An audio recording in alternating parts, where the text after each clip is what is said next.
15واں زبور۔ خدا کیا طلب کرتا ہے؟ اے خداوند، تیرے خیمے میں کون رہے گا؟ تیرے کوہ مقدس پر کون سکونت کرے گا؟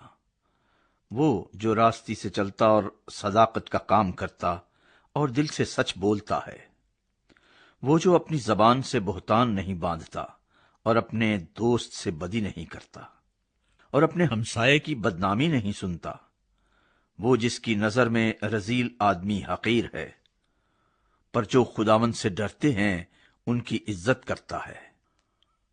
وہ جو قسم کھا کر بدلتا نہیں، خواہ نقصان ہی اٹھائے۔